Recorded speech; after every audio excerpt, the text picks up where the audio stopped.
Welcome to the People Sports Podcast. She is Charlotte Wilder. I am Mark Titus, and we are back after a 3-week, was it? I lost count, Charlotte. I was trying to count the day. 2 weeks, 3 weeks? A lengthy, a substantial, a much-needed vacation.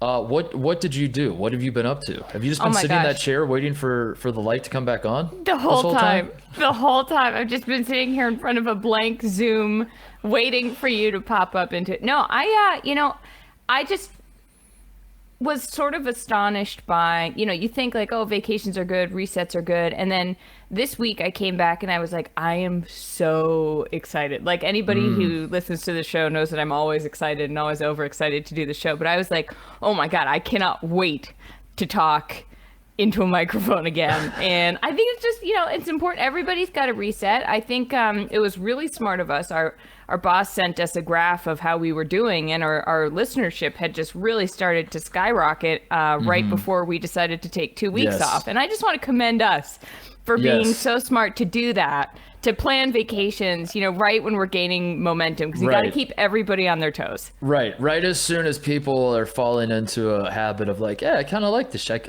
didn't get it at first. I wasn't really sure what the purpose of this was. I'm slowly starting to get it, and then bam, we disappear for a few weeks. Pull the plug. I do think so. Here's what we need from the people, though, is we need the people to help us out to get back to that trajectory. So tell like 5 friends about our show and that they should listen to it, and then maybe like one of them will, and we can we can climb back up. This is going to be very unfair of me to say this. I'm basing this off of nothing whatsoever. It's a very baseless accusation, but I think it's going to make for a fun discussion. So I'm going to accuse you of it anyway. You strike me, Charlotte, as the type of person who on vacation, who does not have an outlet to do the show. You do the show to your friends and family. That you're like sitting around dinner and you're like, here's the thing I think about, I think what the Dallas Cowboys have been doing this offseason. And they're like, Charlotte, God damn it, please, for the love of God. It's funny, Mark. I don't do that like about sports, but I do it making fun of myself. Like if anything about work comes up, I'll do it as a bit. I'll be like, well, the thing that people really are, and then it's funny. How often do you start in your personal life? Do you start sentences with, here's my take? at least once a dinner party, at least. But the best thing is when you're with people who don't do sports for a living, but either want to talk to you about sports or think that it or feel slightly threatened by the fact that I work in sports. And this is no one from this last vacation, so if anyone's hearing this, I'm not subtweeting anybody, but like when something comes up and you're like, well, here's my job, and they tell you that one story about the one athlete they once met, and when, like and you're like, no, that's awesome, that's great, it's just like, this isn't cool. Like what I do isn't especially cool, but I'm a big advocate for taking vacations every once in a while, and we have come back stronger than ever. I don't know, too soon to say, I'd say, but no, I like where I got ahead of myself. I'm out over my skis, Mark. Yes. Did you do anything fun though? Is there anything to report? Did you see any parts of the country? Did you what? Oh my God, Mark's already forgotten how to talk. I'm gonna need a full report from you as well. We were both in different places than we usually are. I went to Maine, saw my family, had a lovely time, ate a ton of seafood, probably I ate there. One of our favorite restaurants up there was doing $1 oysters, and I ate more oysters than I've ever eaten in my entire life. Why is it? How can they do $1 oysters and then other places are like $8 oysters? Because I think it's like to get you in the door. It's like 10-cent beer night at a Cleveland Indians game in 1976. And everybody shows up, and then you order more stuff. But ate a lot of lobster rolls. What else did I do? I that's really sort of all I'm coming up with. I'm curious. Being a Midwest guy, I don't know if I've ever told you about that I'm from. Wait, the Midwest. Where are you from? My mother came out to visit me, not on this particular stretch of vacation, but she came out like a month or two ago. It was around Mother's Day. Yeah. It was for Mother's Day is what it was. She came out to LA, and I wanted to take her to some sushi, some seafood place. She's never had sushi in her entire life, ever. Not That's one incredible. Single time. In fact, she could probably count on one hand the amount of time she's had seafood. And We made her try the sushi. It did not sit well with her. Like, it was a whole mental thing, I think, and she ended up whatever. She didn't have a good time, Charlotte. And I got into a discussion with her about it. This is a woman who has spent she has lived every second of her life in the state of Indiana. She has traveled. She has, weirdly enough, been to every state in the country. She has traveled to every state. She does not spend a lot of time there, though. She goes there, she travels, she flies back to Indiana. And the reason I'm bringing this up is that my mom has she's not a seafood person whatsoever. She's a meat and potatoes Indiana gal. Yep. So my question to you is the corollary true? If in Maine, if you were to like put steak and chicken on the menu, are the people like, whoa, we don't eat that here. We eat lobster and crab and oysters only. No, but that's a hilarious that's a hilarious corollary. Yeah, it's like they see they see a burger and they're just like disgusted. No, they're like, oh my god, absolutely! Like, oh, you eat that? Where did this like, come from? Is that even cooked? No, that's not true. Okay, but I wish it were. That's a funny bit. We could pretend. We could pretend. Where did you go, Mark? What did you see? What part of the world were you in? Where haven't I been? I have been. I went to Myrtle Beach to visit some family. I have family that just moved there. It is a beach that is very different than the beaches of California, and for better and worse. And it was a fun experience. Just sitting there and annoying the hell out of everybody, being like, back home at the beach I go to, and we don't have this. And they're like, yeah, we get it. We get it. We don't care. Like, we see your long hair, and we know that you go to the beach every day and stare into the abyss by yourself, Mark. I just find it interesting. You don't have any surfers out here. I just find that interesting. I find it interesting how they're like, Jesus, get back on the plane and get out of here. I spent a little time in Napa. Yeah, I was thrilled. Yes. That's where you spent your birthday. I was in my birthday. Happy birthday, man! I turned 34 years old in Napa Valley, California. It was not a scene that was for me. I learned that very quickly. What? It wasn't. Have you been to Napa? You literally texted me. No, I was having fun getting drunk. I should tell you, I'm speaking on both sides of my mouth. I had fun drinking a ton of wine. Okay. The culture is not for me. Is what I could see that. I picked up very quickly that I'm in over my head in terms of the vibe. But in terms of the actually throwing back the wine, that was a good time. So there's that, and then I just got back from Colorado. I spent like a week there as well. Look at you! Well-traveled man. We are back home though. We are back in the saddle, ready to talk sports. That's what the people want.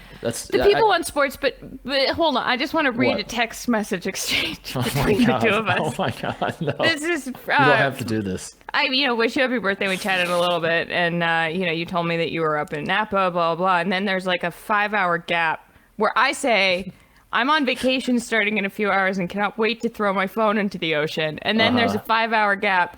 And with some typos, it says, I'm never coming back, Charlotte. Do the show without me. When you're in Napa. And then I replied, just started vacation, Mark. And 3 Aperol spritzes in. I'm never coming back either. The show is dead. And now here we are, so psyched to be back. So excited to be back. And then the next text came from Michael Buckland, our boss, that said, "You're coming back." By the way, you are coming back. I saw Buck. We had dinner. He was in New York. Really? I was in New York. It was very exciting. Yeah, so he knows that we're still doing the show. I told him. I was like, "Look, don't worry. I know it seems like we're not coming back, but." A few weeks ago, we made a whole big deal about how everything is back, like we're all back. Yeah. We have never been more back than we are right now, and we have so many sports to talk about. Oh my God, the sports! Like, they have blessed us. Will the sports ever stop at this point? It's so wild, Charlotte. We've been doing this show for almost a year now. Is it like close to it? Who knows? When we started this show. Part of the reason behind starting the show was that there was no sports. We thought, what a great time to launch a sports podcast is at a time when the country could not possibly care less about sport. Literally in the history of organized sports in this country, I think that was the bottom. That's true. And what a difference a year makes, because as you said, it is overwhelming, all the stuff that is going on. The NBA Finals start, the match, which like when the match was announced, when Bryson DeChambeau, Aaron Rodgers, Tom Brady, Phil Mickelson, we lost our minds. We talked about it on the show. This was tailor made for us. Phil might not. We don't spend a ton of time talking about Phil. The other three guys, I feel like their names come up at least once a show. Definitely. Yes, and we were so excited. And yesterday, I find myself. It wasn't that I didn't care. It's that there was so much going on with the NBA Finals. With I'm getting really into the Euro soccer tournament, so I'm watching like the game yesterday.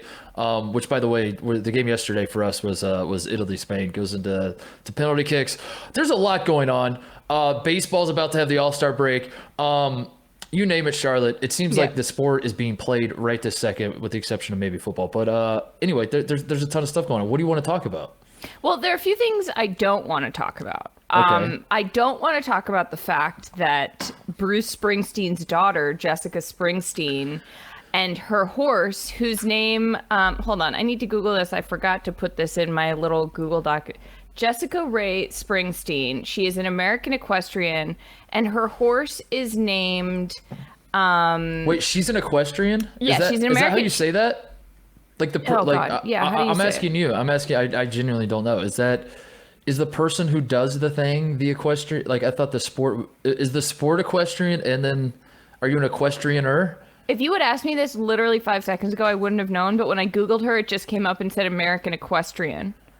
So I think that is that what doesn't she make is. any sense. Can we No. call that out for a second? That She's you a have horse a girl. sport. Yeah. Come on. Noted horse girl, Bruce Springsteen's daughter. Like, can you imagine? Like, that's they don't even use her name. They're just like No. Bruce Springsteen's daughter, comma a Horse girl. a horse girl, comma.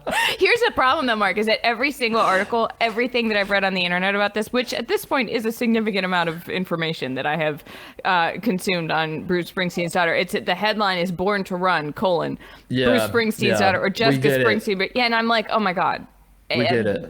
You know, come up with a better one at least. But she was selected for the Tokyo Olympics show jumping team. Are you ready for her horse's name?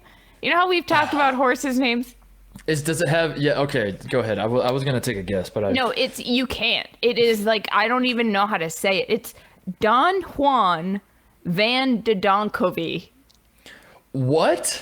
DON space capital JUAN space lowercase VAN lowercase DE uppercase DONKHOEVE. Is this horse's name? Do you know how many YouTube videos we watched trying to figure out how to? That doesn't fit in the remember all the horse rules about like naming horses? There's no way that fits in this isn't racing. Oh, this is equestrian. There's a difference. Yes, this is a show jumping horse. This is like the agility show at the dog show. Except you they ride the horses. You don't ride the dogs. Can you get you a horse that can do both? Is that possible? Like, can we should we create a sport that's like the decathlon for horses, where it's like you have to race and show? the people's sport, the people's horse show, race. horse competition, and you also and we have to hold it at like Daytona 500. You have to prance around on the equestrian. You have to run a race, and then you have to like pull a plow and like plow a field. And you have to go on the Oregon Trail and like do a stretch of that as well. You have to drag a covered wagon with both of us inside it. No, the reason that I don't want to talk about it is because I'm too excited about it. Like, I could spend an entire show, so we can't even get me started. I love Bruce Springsteen. I think there's a picture of her. She was in a Hamptons wedding magazine issue. Like, it's everything I care about. Yeah. And so we need to hold on until I'm also trying to interview her. So Jessica, if you're out there, please talk to me. Well, that's very cool that you're cutting me out of this interview. I appreciate that. You don't want to have her on the show. You just want to do it. Well, I just thought I'd spring it to you here. Can you ask her for me, please? No, she'll come on the show, Mark. We'll do it on the show. Well, I'm going to ask her one question, and it's how can you be the equestrian and the sport be the equestrian at the same time? I mean, that makes no damn sense. Like, if Tom Brady was a football, like, how does that make, you know what I mean? You know that ad where Chris Paul turns into a basketball? Yeah, there you go. Speaking of Chris Paul, I do want to get out ahead of this real quick and say he is what our show is today. Yeah, like, if you came here for Chris Paul, like, we have to talk about Chris Paul. But there are a few other things. Yeah, if you came here for Chris Paul, I'm sad to say he's not going to appear on the show, but we will talk about it. Yeah, that's the day we get a big name on this show, people won't believe us. They'll skip the episode because they'll be like, "There's no way Aaron Rodgers actually went on the podcast." I still have my fingers crossed it's gonna. I did watch a little bit of the match, which again, I can't believe I didn't watch the whole thing. I can't believe I wasn't like consumed with this thing because it checked all the boxes. I was so excited. I think what worked about last match, the last year, was that there were no sports. And I think we were just so excited to see something. And they why did they do it on a Tuesday? But the NBA Finals started. I don't understand. Did they not check the schedule, do you think? Yeah. Or was it like the only time all 4 of those guys were available? It was very confusing. But what little I saw of Aaron Rodgers, I love the man. And I think if we keep just pushing it out into the universe, please, Aaron, please, just one time. Just come on. We promise we will not talk. You can give us a laundry list of things you don't want to talk about, and we will gladly not talk about them. You could come on the show and just talk about, God, I don't know, like your hair care routine. If that's all you want to talk about, we don't care. We don't care. We'll do the softest interview of all time. We'll do a puff. We are promising you right now. We will do a puff piece interview. Yes. We'll do the sports podcast interview equivalent of a People magazine reprint of a press release. Yeah, but I'm worried that he wants the I also get that read from Aaron Rodgers because they were touching on it a little bit about his situation with the Packers and is he going to retire and all that. I think Aaron Rodgers actually likes being asked about it, so then he can be coy and kind of, you know what I mean? Well, here's what we'll do. We'll tell him. We'll say, "Hey, Aaron, what's the deal, man? What's going on?" We'll say, Aaron, question. Here's our hard-hitting interview question. What's going on? Are you good? Are you retired? Yeah. And then he'll say he can be coy about, or we can say, "Look, Aaron, we know you love being coy, so here are a few hard questions. And listen, man, we are just so happy to have you that you don't even have to answer them." Dude, at this point, he would be stupid not to come on the show if you really think about it. Like this is the easiest gimme in the history of his career in terms of interviews. I mean, you could spend the whole time plugging whatever product he's endorsing, and we'd be like, "I am going out to get a ShamWow right this minute." Yes, I will leave the interview as he's talking and go order it and come back. No, is there anything else you don't want to talk about? I don't really want to talk. Well, I don't want to talk about Shohei Ohtani because we got to save him for the All-Star. We got to save that. I just spent some time in Colorado, by the way. As I said, I just got back. I spent a week. And I say that to say from experience. I don't know if you've heard about this, but the altitude in Colorado. A lot of people have commented on it. A lot of people are saying below sea level. Slightly below. A lot of people have mentioned this, how it affects sports. But let me go ahead and also say that I tried to do some physical activities and I was gassed. So I know that there's a lot of data points out there and a lot of people have pointed it out. But, let me add to that, Charlotte, and say, yes, all of that is true. All of that science, it's anecdotally true. Okay, good. So keep an eye on that with Shohei Ohtani and the home run derby. Just factor that in. Do you think Shohei Ohtani, we're not going to talk about it because we'll save it for the thing, but do you think he would come on this podcast?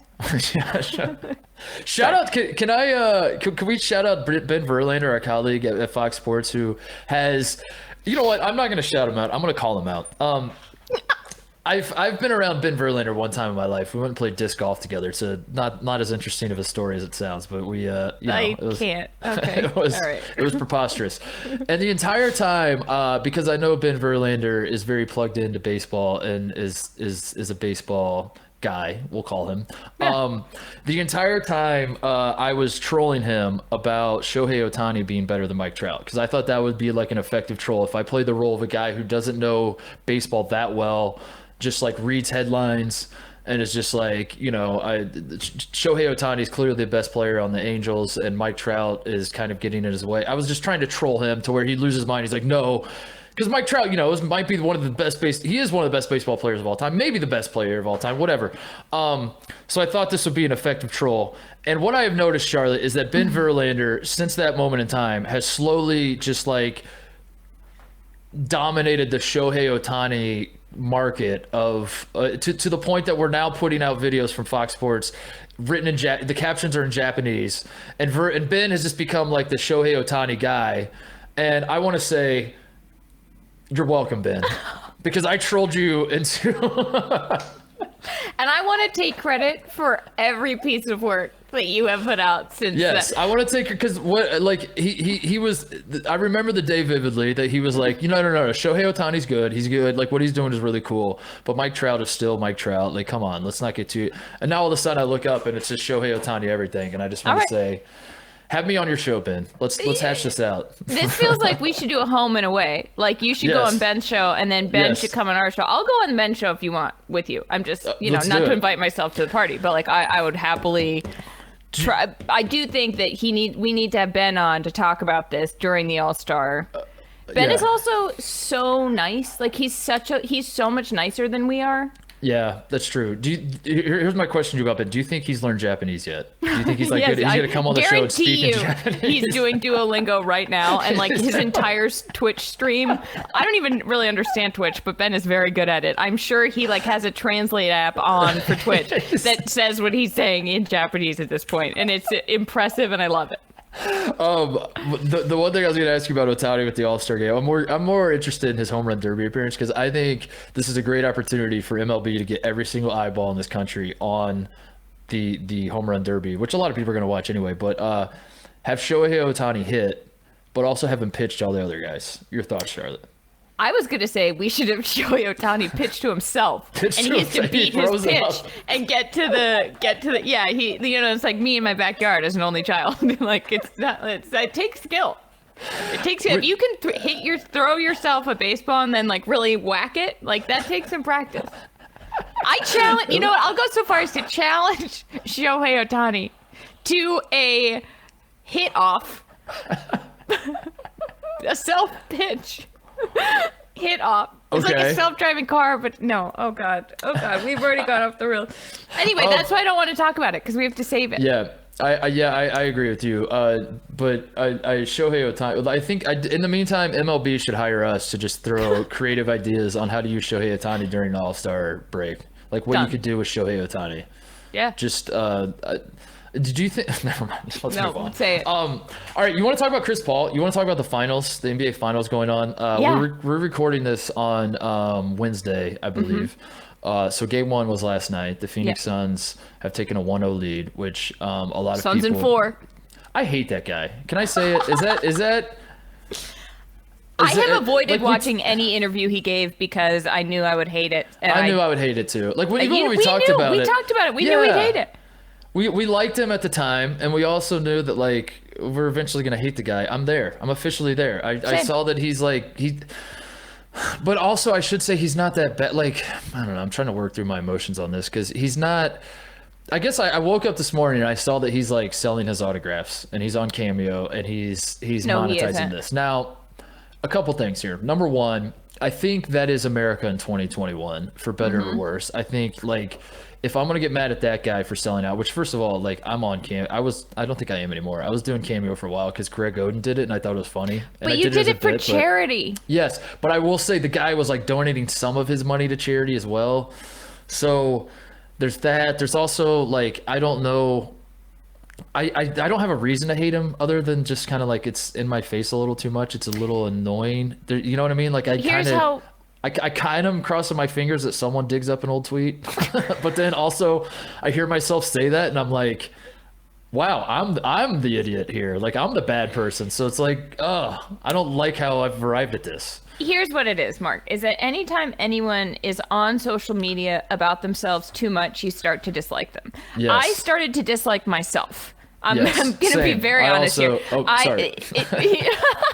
No, like when I was on Instagram a lot on my stories, doing more, like this whole vacation, I didn't post a single thing on Instagram and I didn't do a single tweet because I was like, this is my vacation and I need to use this more for work because the problem is that I know people in real life who I think are fine, but then I see their Instagram stories and I'm like, oh, I don't like this person. But then I hang out with them. I'm like, you're fine. But then I go back to their Instagram stories and I'm like, oh my God, like just do less. And I think the problem is that the minute you start doing more, like I try to tell myself that if I use these social media platforms, you know, like for some jokes about myself so that people are sort of interested still, but like mostly for work or like for what I'm talking about with sports, that's somehow less inherently obnoxious than like, because that's what I'm supposed to be doing there, than if I were just like, you know, do you know what I mean? So anytime someone steps out of their lane, like Sons and Four guy, maybe he was like an insurance salesman or whatever. And like, if he were posting about insurance all the time, you'd be like, okay, fine. But if he's now like, here's my cameo, here's my face constantly all the time, like there is no way you can't help but not like that person. Yes. He's Is that definitely... an awful thing to say? Am I an asshole? No, he's definitely overexposed, but I guess like the devil's advocate in this would be like, that's what you have to do if you're him. You understand that you have a very short shelf life of relevancy when you punch a guy in the face and then do Sons and Four to a camera. There's only a small window of time that people are going to care about this, so you should capitalize it. And I think that like he's smart to do that, and he shouldn't care whether I like it or not. But at the same time, I don't like it. I'm over it. Like there's a difference between not liking it or being like, I don't like you now, and being like, you should still definitely be doing this. Okay, yeah. Because I think he should still definitely, I think it's totally the right move for him, and I hope he can make money on it. But I'm also like, I'm bored by this now. I think I got it. We often use the phrase, we have to separate the art from the artist. And when we talk about that, we're usually talking about a guy who's a garbage person who made like an awesome movie or television show or song or something. I think this is the opposite. I think we're separating the art from the artist, where we're like, the guy seems decent enough, whatever. Like, I don't have a problem with him. Your art, not a fan of your art. The art you're pumping out right now, get the art out of my face. There it is. You figured it out. You know what I mean? Like, I don't need like it, especially because he's dumbed down the conversation about the finals to where like, if you ask someone what their prediction is, if you're like, hey, you're a bright basketball mind, you've been watching every second of the NBA this year, like, how do you see the finals shaking out? They go, Suns and Four, baby. Boo, boo, boo, boo, boo, boo, boo, boo, boo. And then you're just like, is that a real opinion? You're like, yeah, bro, Suns, and oh my god, and you just roll your eyes and that's that. But then at the same time, the Suns are up 1-0. Charlotte, Suns and Four is on the table, so Suns and Four is possible. I think that's the worst possible outcome is Suns and Four. Oh god, if it's Suns and Four, yeah, we will both walk slowly into the ocean and the show is dead. And then the guy doesn't go away. The guy starts a podcast. It's the Suns starting next NBA season. Here's something. Is the Suns and Four podcast hosted by Suns and Four guy? Oh where my god. He talks about all the best. He's the first episode of the podcast is all the times the Suns and Four were at their most Suns and Fouriest. He's like, all right. So no. And Charles Barkley is the co-host. Oh god. Oh, god. Oh my god. That's so awful. I mean, so the Suns thing, that is it. So first of all, I want to say that I had to watch this game on my cell phone because so the flight from Maine to New York is a 45-minute flight. But we are coming in to land at LaGuardia, and all of a sudden I realized that we are out. And this is telling your nightmare travel story is like telling someone your dream, like no one cares. But this is context for how I watched this game and why the game actually itself didn't matter at all. So I'm getting to a sports point, but so I realized at a certain point that we are way out over the Hamptons. And if you've ever flown from Maine to LaGuardia, you know that that is super not necessary. There is no reason you should loop around. Like that has never happened to me before. And all of a sudden we hit turbulence that was truly the worst turbulence I've ever felt in my, like I was like, well, this is it. I was actually, one of the thoughts that went through my head, first of all, I was like, if we have to crash land in the water, are my clothes going to be ruined?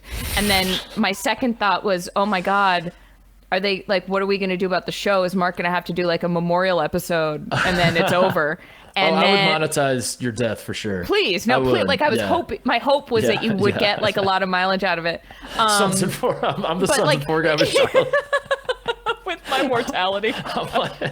We got to separate the death from the artist. This is very dark. Knock on wood. I would very much not like to die, but the turbulence was to the point where there were these massive thunderstorms coming in over New York, and the air pockets, the heat pockets, like we would just like drop and then like completely go on our side, and it was probably the scariest plane ride of my life. So we finally Are you on like a real plane, or are you on one of those dinkers? No. It's not a dinker. Is that the official name of it? I think the dinker, the little dinky guy. Yeah, no, we're on a big guy.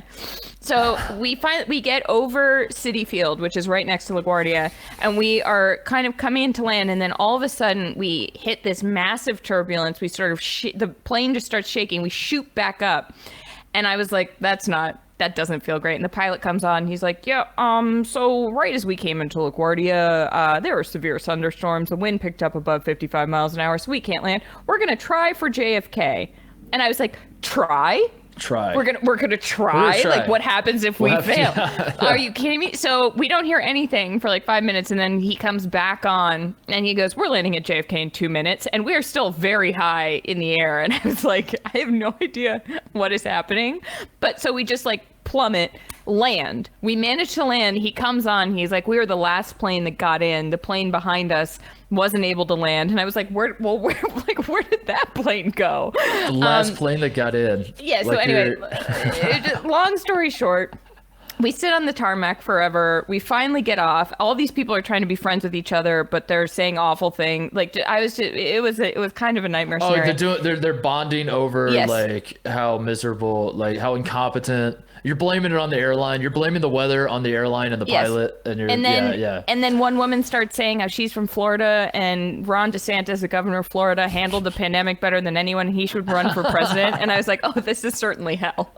Maybe we did crash because this is the bad place.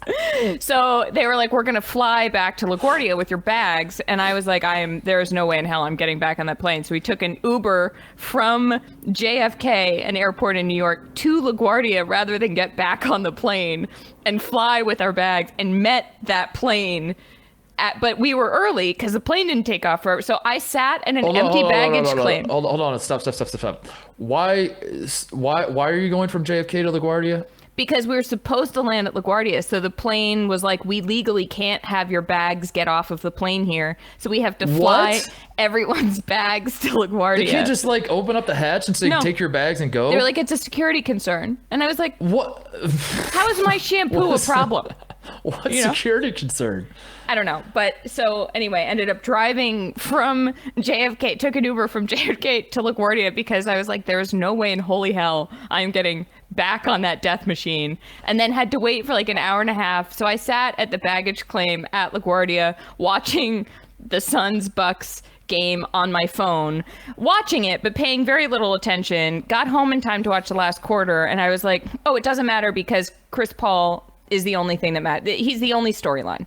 It doesn't matter what else happened in the game. Chris Paul is the only thing that any sports media person is going to latch on to about this entire basketball experience. I like how you just got to the point, but at the same time, like, I can't go there yet. I'm not ready to talk about I have too many questions about. I almost didn't want to tell it because I was like, is this obnoxious? Does anyone care, or is it a good enough story? No, I think it's good enough because that to me is almost the worst travel hell to be in, where you've landed in the exact same city you're trying to go to and they won't let you out. They like won't, you know what I mean? Like if you're flying from New York to LA and you have to crash stop or like emergency stop in Tulsa, that sounds miserable and that sounds awful. But then at the same time, you're like, I don't know, it's kind of a story. It's like sort of interesting. I don't know.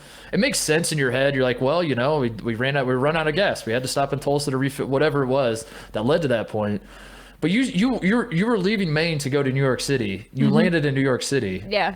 And then you had to fly from New York City to New York City was the proposition. We're going to Except fly I from New York City. To, so I drove. So instead we're going to drive so I met from the same plane. We're going to take your bags off the plane, throw them in the Uber with you probably, and drive that Uber to the airport. And only when we get to the airport are you allowed to get into the trunk and get your... Yeah. That's stupid. Okay, what were we talking about? It was infuriating. Chris Paul? Chris Paul is that also I'll tweet out as a flight path because my friend Jess Matana, who's on the Le Batard show, she was tracking my flight, and which is very sweet of her. I didn't know she was doing this, but she texted me when I got a text when I landed. She was like, "Are you okay?" and sent me a screenshot of the flight path, and it looks like a toddler just like doodled on a map of New York City. It's like all over the place. If you found out that the flight path was a penis, would all of this make it worth it? Yes. Would you just like slow clap the whole like, if I found out that we had drawn a dick over New York City, I would have been like, Forget it. I will get back on that plane. I'll go anywhere this pilot wants to take me. That should have been the announcement from the pilot. Have been like, we're gonna get on JFK. We're gonna fly to LaGuardia. I know this sounds bad for a lot of you, but I have to put the finishing touches on the pubic hair of this penis flight path. I didn't get to the balls yet. So please, I need everybody to get on board now. Really good. Oh my God. But I tweeted something about being at JFK, and then I tweeted something showing me watching the finals at LaGuardia, and someone was like, oh no, something went terribly wrong. Yeah. So... but you made it. You got to watch the finals. You see, Chris Paul is the talk of the NBA Finals so far. He was the talk coming into the NBA Finals, which I think is it makes a lot of sense for a lot of reasons. But also at the same time, I semi feel bad for Giannis, who has won 2 MVPs and had his knee explode basically in front of our eyes, and then somehow got to a point where he could play in game 1, and the Bucks finally got over the hump and have made it to the finals and all that. And I think most people are just like, yeah, who cares? Suns in 4. Yeah. And that's Suns in 4. But no, it makes sense because Chris Paul is on the tail end of his career. Charlotte, he has never made an NBA Finals. What? And never happened. Never in his career. Never, not once. I don't know if you knew about this. 16 years and he never made the NBA Finals? And he's one of the best point guards of all time, and I think that all of that gets thrown into a blender, and suddenly we look up and the entire world is cheering for Chris Paul to at long last win his ring that he has never ever won, and it seems like that's where it's headed. I don't know. I think the Bucks are better than I think the rest of America wants to believe. But it's probably the Suns are probably going to win. The Suns should be favored, and so far they look like the better team certainly. Well, so here's the thing that I think is very interesting about this from a human perspective is that normally going into the finals, if you have a finals centered around one guy, that guy is usually LeBron. Yes. And for the past 10, 11 years, Steph or LeBron have been in the finals. So that person, whoever it is, usually LeBron, has, it's been like, is he going to do it for the Cavs? Is he going to do it for the Heat? Is he going to put the team on his back? Is he finally going to have help? Blah, blah, blah, blah, blah. Like, there's so many storylines about this one guy. There's always a counterpoint, though. There's always someone he's up against. It's either like, well, but there's Steph Curry and the Warriors, or it's like, there's always a worthy adversary or like someone else with enough of a narrative that there's more to talk about than just LeBron. But it feels like with Chris Paul, he's the only veteran, like the only guy that I think especially like older media people can be like, oh, you love to see it. Like he's grinded it out for so long. And like there's Giannis, but he's been in the league, 6-7 years? Like that doesn't quite reach the level. So it's sort of like whatever you want to do with Chris Paul, like he's the story. After the game last night, one of the guys on ESPN said Chris Paul's the guy, the key. Tim Legler, he said this like 30 times. Chris Paul's the guy, the key to this series. And he just kept repeating over and over why Chris Paul was the guy. And I was like, oh my God, we are just like, this is it. Chris Paul is the only thing people really have to like as a meaty story. But the problem is that they're talking about him as though he has always been beloved and as though he has always been like, oh, like everybody's favorite point guard, Chris Paul. Like, oh, we love him. He grinds it out. He's had so much bad luck before, but like, here we go. It's his year. And I'm like, didn't everybody like, do people like Chris Paul? It is confusing. It's definitely confusing because Chris Paul, hate is a strong word. I don't know if there's certainly people, everybody has haters, right? That's what Evan Turner taught us. Jesus was hated too, according to Evan Turner. But there was a dislike. There was a Chris Paul was annoying to a lot of people, certainly. Like there were plenty of reasons. Going all the way back to those who follow college basketball closely might remember he punched Julius Hodge in the nuts when Chris Paul was at Wake Forest. They were playing NC State.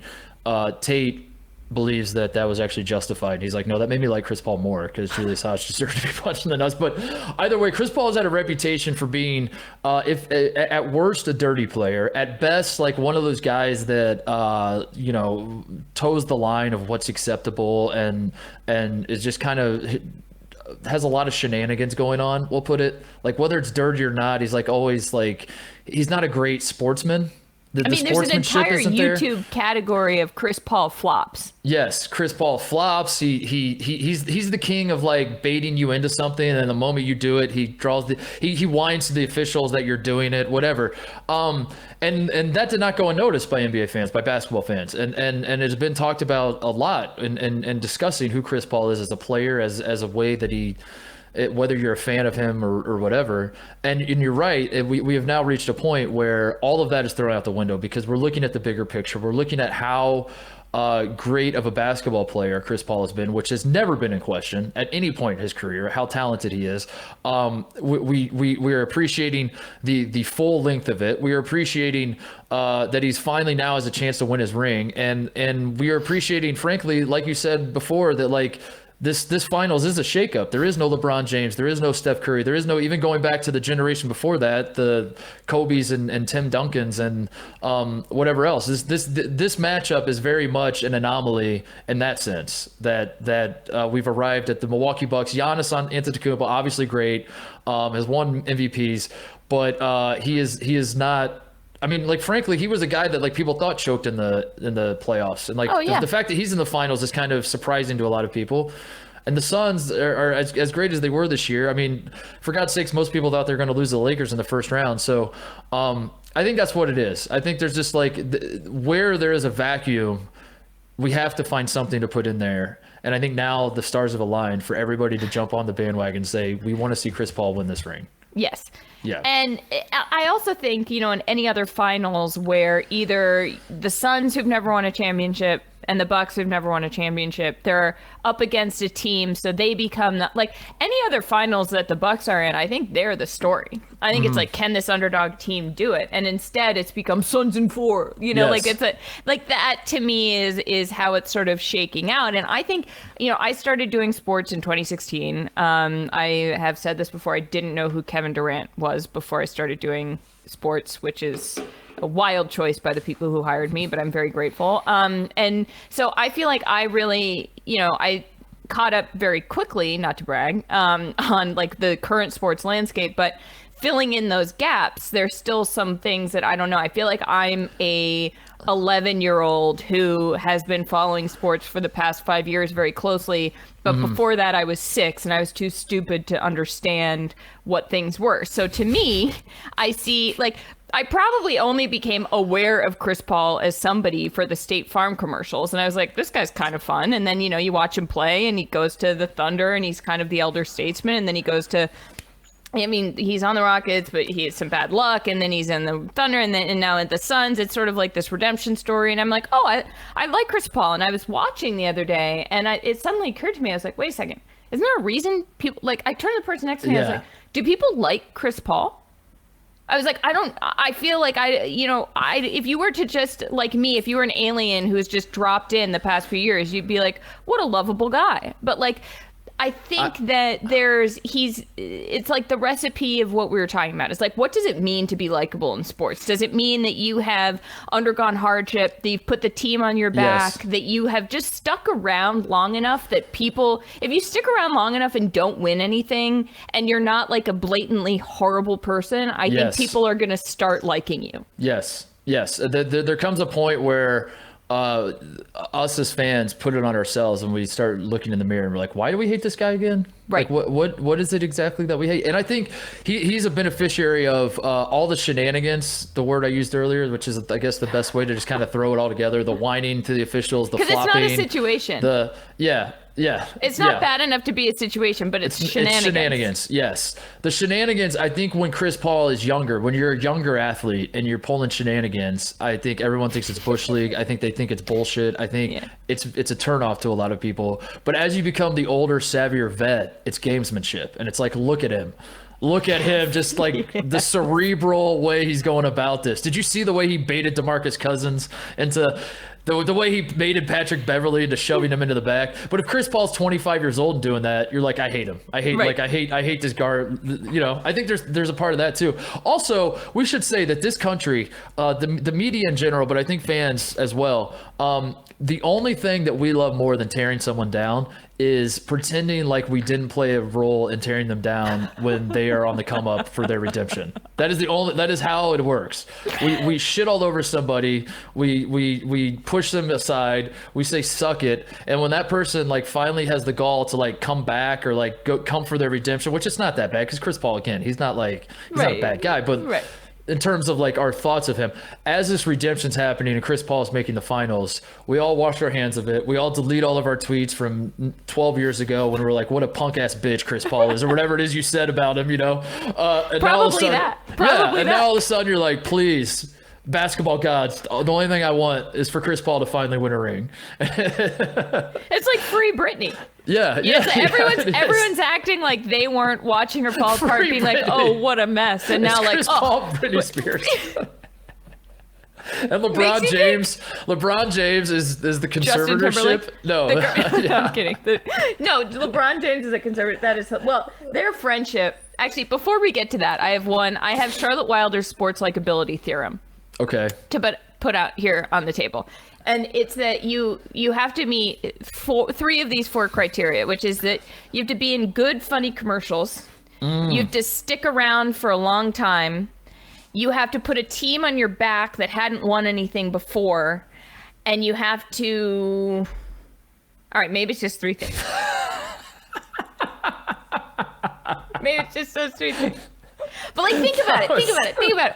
Or be really, really good to the point where people can't say you're not really good. Like there are people who've gone on these redemption tours. Like Alex Rodriguez, everybody hated him when he played baseball, or become a commentator who's like more fun than you were when you played sports. Do you know what I mean? Like you need some sort of turn, but I do think that commercials and lasting a long time play a big part in that. That's a great point. How much does do we not actually like Chris Paul? We just like Cliff Paul. What if that's what it is? Uncle Cliff. What if we don't actually like Chris Paul at all? We just like Cliff Paul. I think another thing that really helped Chris Paul was if you're a villain in the NBA, which again, these are too strong words. I don't remember Chris people Paul was being like a pest. He was just sort of he was annoying. a pest. Exactly. He was not a villain. He was a pest. But if you are of that ilk, one thing that really helps as well is going up against an even bigger pest or villain. And I think when the Rockets took the Warriors to 7 games and then Chris Paul couldn't play in game 7 because he got hurt, because that's what like that's another part of all this is that his injury history, especially for big games, you start to sympathize and feel bad and want him to finally get his chance. When that happened, when the Rockets still almost beat the Warriors with Kevin Durant, the one of the best teams in NBA history, Steph Curry, Klay Thompson, Kevin Durant, they take him to 7 games. They miss 436 3-point shots in a row and blow game 7 at home. And Chris Paul had to sit on the bench and watch that whole time.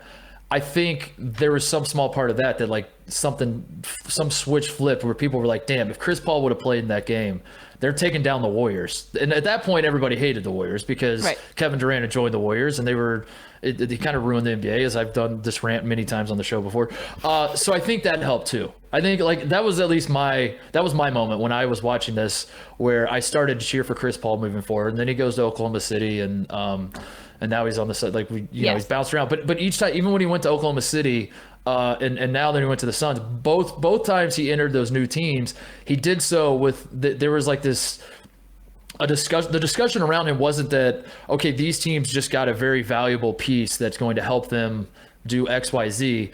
The discussion was like, we'll put him out to pasture. And as he's like, as he's out to pasture, maybe he can teach the youngins a thing or two. And that was like all he'll do. So I think there's that part too, is that like people had already kind of put him out to pasture when he went to Phoenix. And like, this is a great opportunity for him to teach Devin Booker and DeAndre Ayton and Mikal Bridges and all the young guys Phoenix have.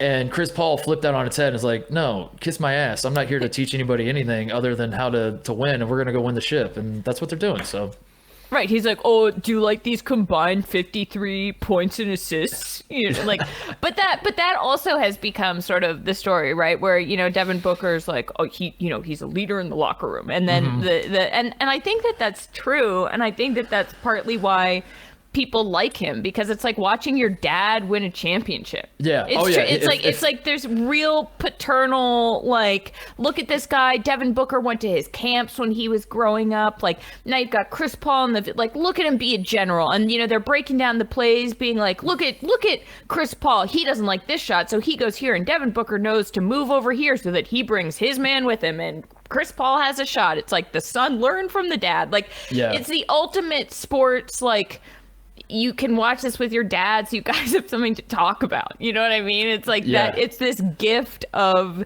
like a Greek, one of the themes of a Greek myth. It's like fathers and sons, you know? He really is the most, if you're picking like the dad, well, I mean, the guy's the president of the Players Association, maybe for a reason. Because if you're picking like one person in the NBA who has like a dad feel to him, it is Chris Paul, both in how he plays, how he carries himself. He's an actual dad. He has kids. There you go. There's that as well. But it is. I think that plays into why he's so likable too. And as I said earlier, like his skill was never in question when people talked about him. He's been great forever. But the way he plays the game of basketball is very old school. And as time passes, and honestly, I'm deciding whether I should go on a new rant because I'm starting to feel myself go. But like there's an art to basketball. Part of what I love about basketball is it is in a lot of ways an art form, and the ways of which people go about playing the game is beautiful. It's a beautiful game to me, Charlotte. Yeah. And I think the appeal of basketball is that Shaquille O'Neal can just be a brute force, do a drop step, dunk all over your face. And he was playing in the NBA Finals one year against Allen Iverson, who was tiny and just crossing people over and shooting fadeaways and all that, and everything in between. There's a million different ways you can have success in basketball, and it feels like as time continues to pass, and the stats nerds get their hands on basketball teams. Everything is being pushed in one direction, because Steph Curry taught us that 3 points are worth more than 2, and that that if you make shots from behind this line, that's more valuable. So it does feel like the art form is slowly eroding, and this is a dramatic way of putting it, but I'm speaking in broad terms for just to make my point here.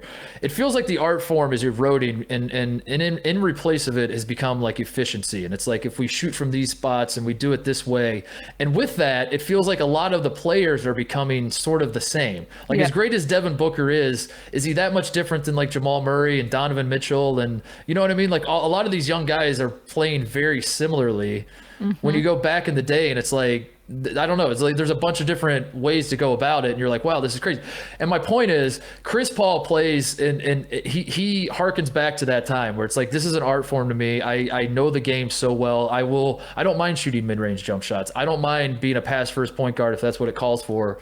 But I also don't mind scoring 30 points if that's what my team needs. The way he goes about it is a lost art, and it is a type of basketball that I think those of us who have been around for a long time watching the sport, which I'm not as young as I wish I was, he plays a style of basketball that in our minds are the old heads. In our minds, we feel like it's dying, and there's some part of that too, I think, that plays into this, Charlotte. I'm sorry if that was too long of a rant. No. I love that. I truly love that, because I think for me, for someone who came to the sport later, watching it, you see the Ja Morants, you see the Trae Youngs, you see the Devin Bookers, and they're these slippery, sort of littler, skinnier guys who are sort of slithering all over the place, but also like mostly shooting threes. And that's why I sort of, I think I talked about this during the Knicks-Hawks series, because you have sort of this, like, there was an element of brute force or of like defense or hard fouls or Derrick Rose just sort of taking mid-range jumpers, and you felt like the Hawks were surprised, like they didn't know. They're like, oh, we didn't practice guarding this. And so when you see Chris Paul take the court with this like commanding dad, they call him the general presence, and he's like, you go here, I'll do whatever I have to do, like taking mid-range. Like, I think that on the back of our t-shirts for this podcast, it's gonna have to say normalize the mid-range jumper, because but I think that's what makes basketball so much fun to watch, is these different styles. And you're right, that gets condensed, and I think that you can argue that's happening, and not to get too serious, but like that's happening across a lot of different art forms. Like, I think that you could say that happens across novels, that people saw like, oh, okay, this is the sort of beach read that people want, so we're only going to publish these. This is a sort of literary book that people want,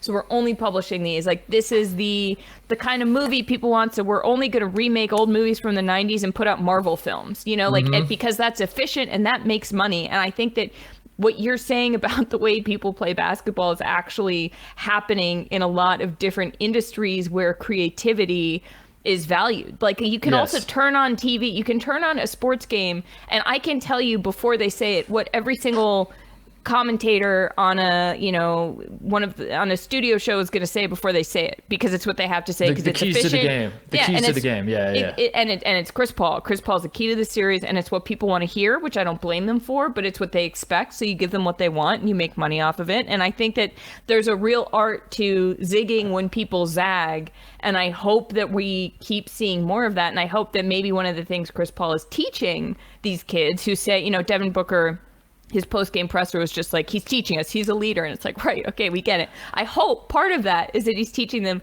you can play a different style and catch people off guard, and it'll actually be more fun. Yeah. I think hopefully that would be great. Wouldn't that be great? Because efficiency is the death of art, is what you're saying.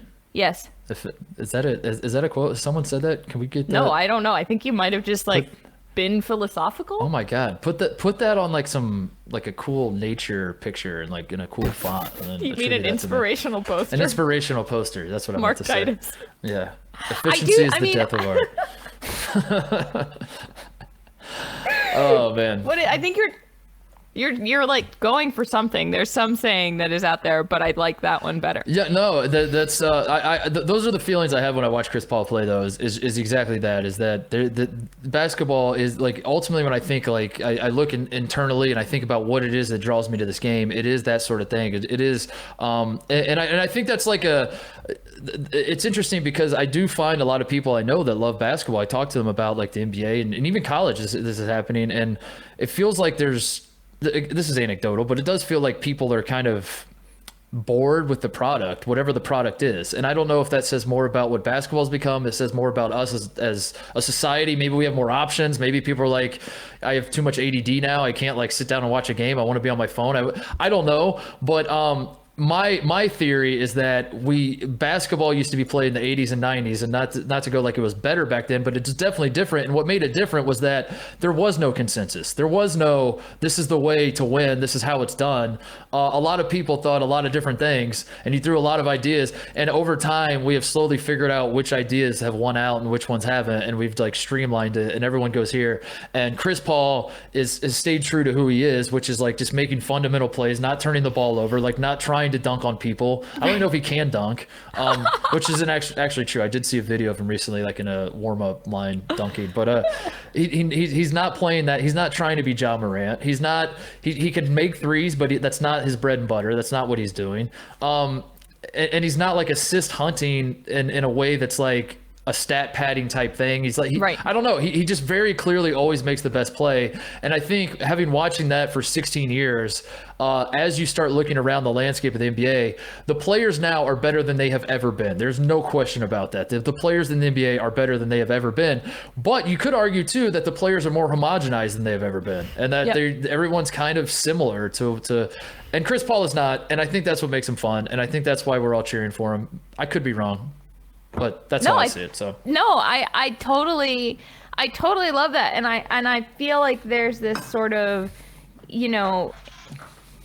when you watch games from the 80s and 90s, there's this sort of not sloppiness, but it's people trying to make the smart play and failing because other people caught them off guard. And now it's you put everything into an Excel sheet enough times and it comes out with a certain answer, and enough guys are everyone's definitely more skilled, Yes. But I do think I love the difference, and I think, that's what we've talked about a lot on this show of trying to do, of being like, is it possible that there is a way to talk about sports in a way that people haven't found? And I think sometimes that's why we sound absolutely insane. Yeah. But also it's because we're out there on the basketball court shooting hook shots from the free throw line. We're like, no one else does this. We could try this. Maybe this and works. Actually, if you do it underhand, it is more efficient. I don't know. It's just sort of and I think that that's really enjoyable. And Chris Paul he's just stuck around long enough and done it in a way that like. And I also think that when you think about highlights, right, where kids today are doing things for the highlights, like there's this whole Instagram community where people, it's almost like, do you care more about the individual stats or the individual highlights or that individual video for your social platform than you do of not turning the ball over and, shooting a boring shot, but it's going to go in. And it's like team versus individual in a way that it feels like Chris Paul is a very individual guy, but he's always got the team win in mind. Yes, that's always been his mindset. And again, that is refreshing for older people, because I do find that like the people that are super excited about the idea of Chris Paul winning a title, they tend to skew a little older. It's like I doubt there are many like 15-year-olds out there that are like, oh, this is sick, man. Chris Paul, there probably aren't a ton of like younger Chris Paul fans. And I wonder if that's why. I wonder if it's because he plays a brand of basketball that those of us that are a little older I also think like, it's man, just this is. And he's our age. He's related, right? It's like, oh, maybe if Chris Paul can still play basketball, I can go for a run without having to ice my foot for 5 days. It's like, oh, okay. But it is interesting how he has become likable. The arc of his likability, we'll say, because I think we should make this point too. Chris Paul has not changed. That's the other part, is that like a lot of redemption arcs, it's like a guy, I was a shithead when I was a kid, I learned as I got older. I'm not like, Chris Paul has kind of been the same guy. He was getting into it with DeMarcus Cousins. Like he's already gotten into it with DeMarcus Cousins before, but he was flopping with DeMarcus Cousins. This happened against the Clippers in the last round. I just watched that video and I was like, oh my God. And DeMarcus Cousins was shaking his head at Chris Paul in the exact same way he did like a few days ago. And I was like, haven't we seen this already? He last year in the bubble, you might remember when they were playing the Rockets and it's going to Game 7, and Chris Paul like just at all times is in the ref's ear complaining about something, and like whoever he is, he has been that guy forever. And it's just one of those deals where it's like, has Chris Paul changed or have we changed? And I feel like we've changed, which, by the way, I love that little idea of like, if like we do this podcast and 6 years from now people are like, I don't like this show, like it's kind of changed, we just flip it on them and we're like, we haven't changed, you've changed. Well, I mean, like, honestly, you know how people used to write in your yearbook, like Hags, have a great summer, like LALAS, love you like a sister, and they would also put like never change. I got a lot in my yearbook. I found it when I was at my parents' house when I was home in Maine, and a lot of it was like never change. And I was like, so the thing about, I almost wanted to call up the people who'd written that in my yearbook and be like, look, I tried, I can't. Like I tried very, very hard to change, but you're in luck, it didn't work. So I feel like, and I do respect that that's why that we've come around to Chris Paul, or that he's lasted long enough for us to be able to come around to him. And he's like, no, I've been consistent this whole time. Yeah, anybody that's trying to make an argument that they like Chris Paul now because he's matured, because you're full of shit. I just wanted to call you out on that. Did you watch him dive in that last series? Like, are you kidding me? He got like tapped on the shoulder, and he did this. He should be in Cirque du Soleil, honestly. The acrobatics that he did, I was like, he's gonna flop and hurt his neck again.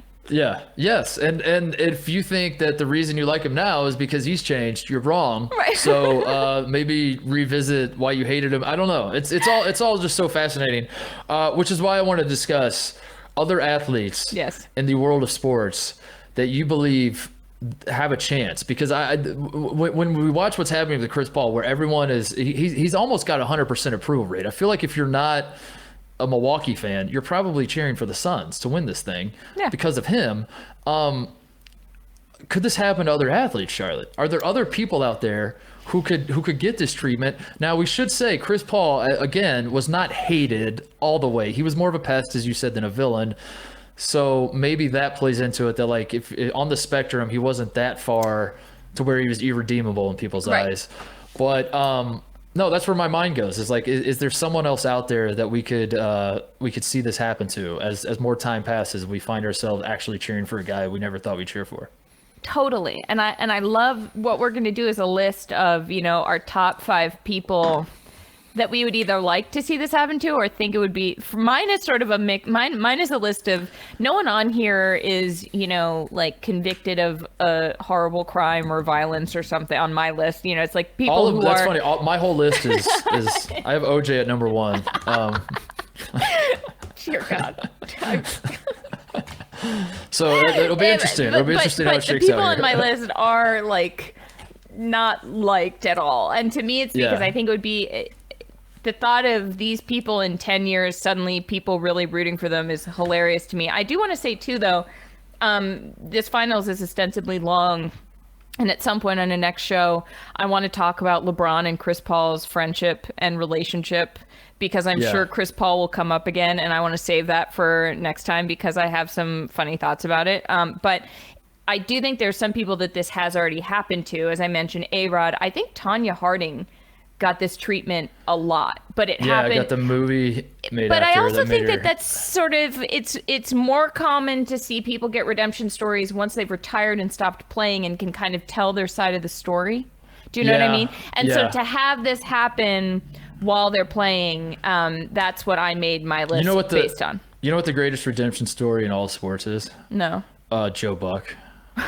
Joe Buck being a guy that everybody hated, the guy that like no one, and then right around 2016, Joe, come on the show for God's sakes. We got to talk about Mark, this. It's too obvious, Joe. You got to stop making.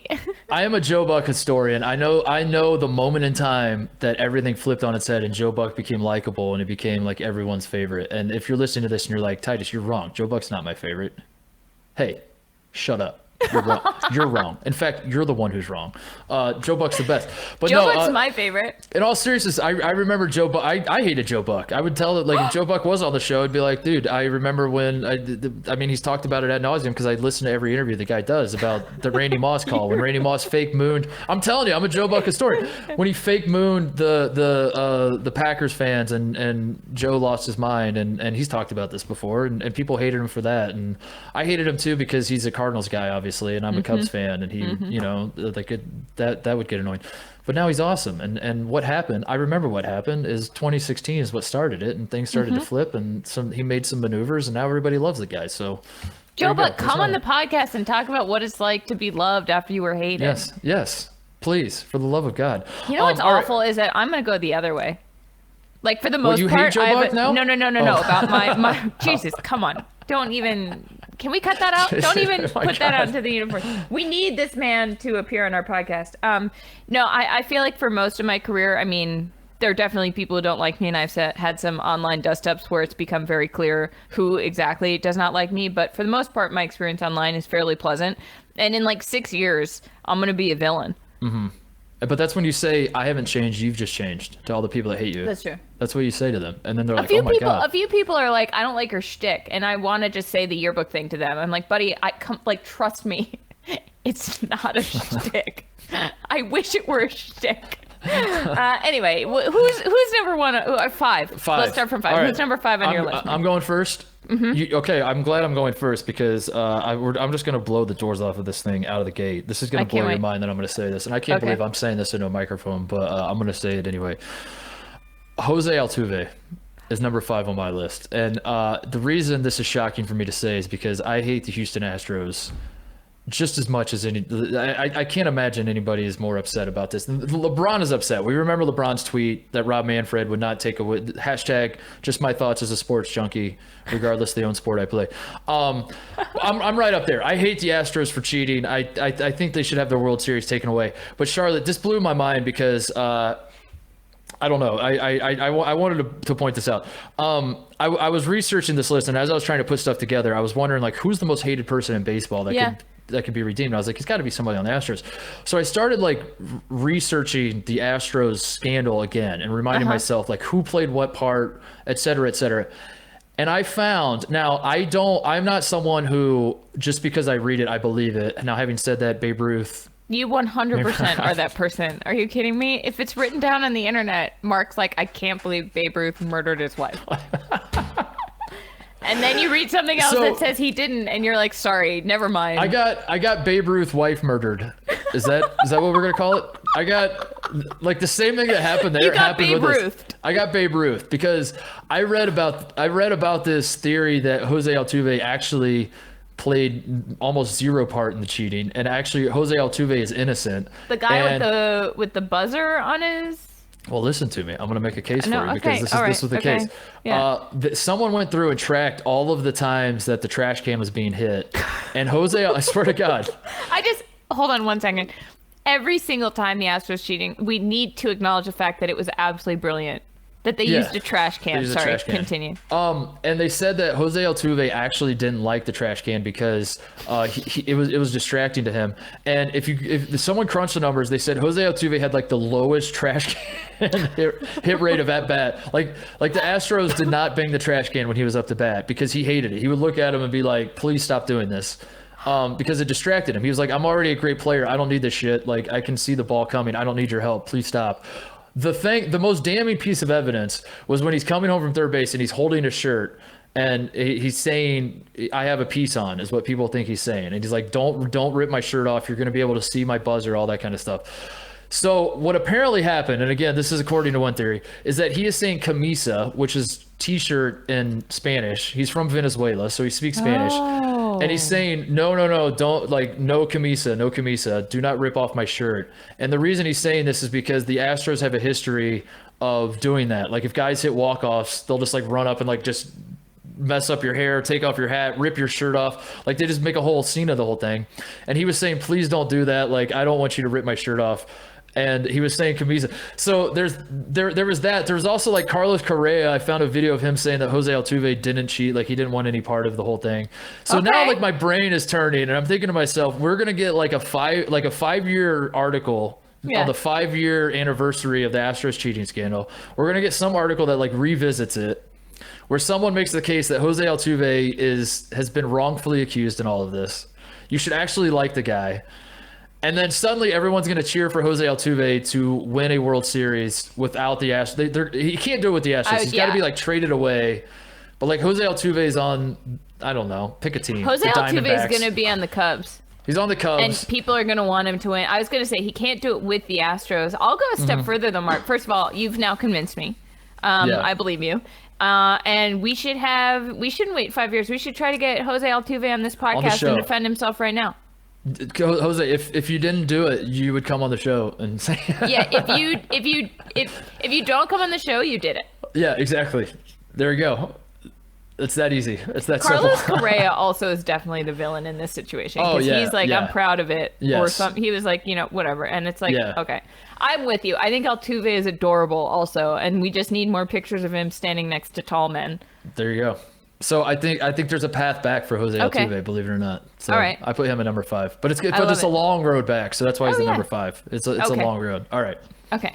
My people are all people who I think it's nearly impossible. So if it happens, it'll be incredible. My number 5 is Kyle Busch in NASCAR, because he is probably the most hated driver, but he's also extremely good. I mean, he trolls people. He'll get into it on Twitter. He, does these sort of gestures after he wins, like maybe not the suck it gesture, but like something close to it. And he's always sort of, needling guys on the course. And, the most likable thing about him to the mass public is probably that he's rep by M&Ms. I mean, he wears like a bunch of candy on his suit. It's hard to dislike a guy who does that. And That's he does true. that. That's a good point. That's a good point. That's a smart brand move for him too, to have M&M. Because if he was sponsored by Budweiser or something, they'd be like, it's a little easier to hate him. Yeah. Or Busch beer, they'd be like 2 on the nose. Yeah. But he's like the M&M's guy, and people still hate him. But to me, if you think about it, like Dale Earnhardt Sr. was kind of hated. No one really liked him that much before he had his fans, but like he went from villain to hero a little bit. Yeah, He yeah. sort of he was more badass than Kyle Busch because he like made his own car and just showed up and did it. But I think for Kyle Busch to be liked again, he would just need to last longer than anyone ever and be in M&M commercials. And I think there's a path forward for him. Yeah, yeah. Okay, all right. A lot of people might disagree with the Earnhardt thing, but you know, I didn't like Earnhardt per se. I thought he was really good, but I was a Jeff Gordon guy, so That's what I mean. yeah. But then, you know, People hated Jeff Gordon too. I don't know. NASCAR's weird. The fandoms are weird with. I just who's think that likable Kyle and who's not. Busch is like the most consensus not liked guy. And he does Yeah. have his fans. He has people who are like, who cares what the haters say? Like, he's great. Right.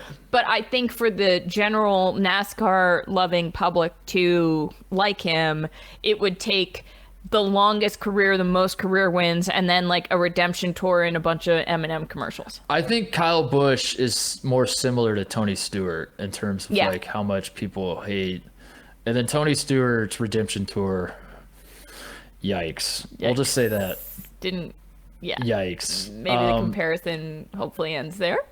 Yikes! But yeah, I'm with you. We're gonna maybe we look up in a few years and we're like, what is he really guilty of? So what? Yeah. He speaks his mind. Are we gonna kill We him for that? changed. He yeah, didn't. Yeah. Yeah. I like it. That's a good pick. Number 4 for me. I'm sticking to the sport of basketball. I think if Chris Paul wins his ring, all of our attention goes to this next guy in terms of like, I can't believe I'm saying this, but I want him to win a ring. He's basically Chris Paul in terms of how great he is, the flopping, the shenanigans, all of that. His name is James Harden, and he plays for the Brooklyn Nets. And I think he is next on the list in terms of getting the Chris Paul treatment by the NBA people. That for a very long time, people have been cheering against James Harden. A lot of people hate the way he plays. A lot of people hate how he draws fouls. A lot of people the one difference between Harden and Paul, I will say, is that Chris Paul is part of why people don't like him is he is very demanding of his teammates, and he's never really won anything to speak of, and yet he's in a locker room like saying we have to do it this way, and he's yelling at teammates and whatever. James Harden is not demanding of teammates. No. He's not even demanding of himself. So that's a little different. But no, I see a world like James Harden's on the Brooklyn Nets. I doubt people are really going to cheer for the Nets to win a title as long as they have Kyrie and Kevin Durant. But I do envision a world where James Harden is older and he's not on the Nets anymore. The Nets have broken up, and he's maybe the one guy that's stuck with the Nets or something, where we're cheering for him to, if he's already won a ring with the Nets and Kevin Durant and all that, we're cheering for him to quote unquote win a real one now. Yeah. Or win one where he's the guy or whatever it is. I think we're close to that because we were kind of getting that way. It was sort of getting close to that in Houston with James Harden. He did himself no favors with how he got out of Houston and went to Brooklyn. But I do think in the end, he's going to be likable, and there's going to be a way that people are going to cheer for him. But we're not there yet. We're definitely not there yet. If he'd stayed in Houston, I think we would have been there already. Yeah. If he'd stayed in Houston, I think people would be like, you know, but I do agree. I also think that he's just sort of a soft-spoken guy. So from a like personality standpoint, except for everything with Houston, people are going to forget about that and just sort of be like, yeah, why don't we like, I guess.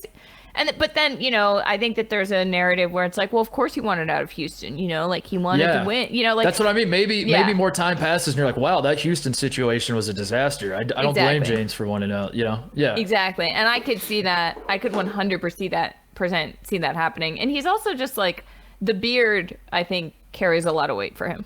Mm-hmm, literally. Like I think that beard will that beard will take him far. I like that one. Okay. My next one is Baker Mayfield. Whoa.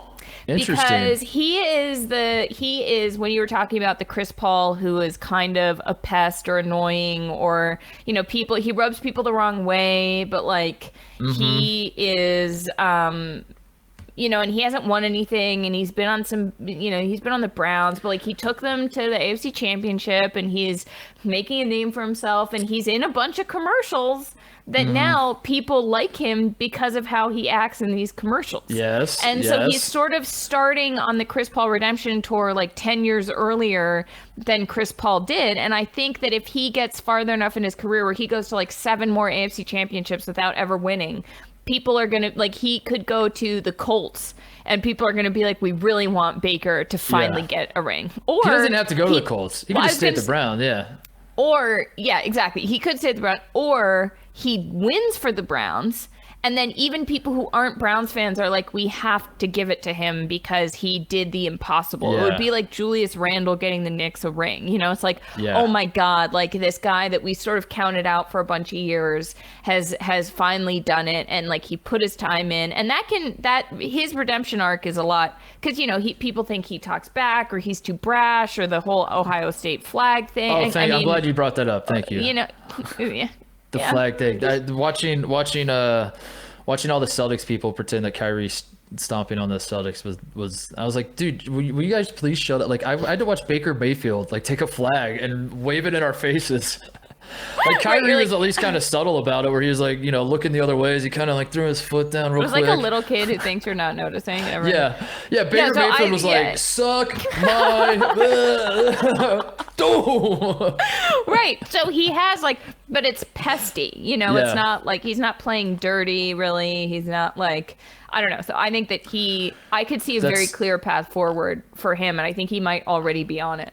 That's a great pick. In fact, the only problem I have with that pick is that it's not high enough because I have Baker Mayfield at number 3 on my list. Oh, not at number 4. Look at you. For all the reasons you pointed out, I don't think he has to switch teams. I think he's with the Browns. I think the way America rallies behind Baker is he keeps doing the commercials. Yeah. But you agree that commercials are a big part of this. I definitely agree. He's also very likable on social media. Like he's always been kind of likable too. I should say that. Like even the flag thing in retrospect as an Ohio State fan, I'm like, I was always into that, to be honest, but I'm not Ohio State, so I don't. He's been unapologetically him. I think one of the issues with him starting out of his NFL career was that he was drafted to the Browns, not just because the Browns are LOL the Browns, but because he was following in the footsteps of Johnny Manziel, and there was the obvious parallel of, is Baker Mayfield the next Johnny Manziel? He's not. He's actually very good at football. He's not quite as far on the like out of his mind spectrum that Manziel seemed to be.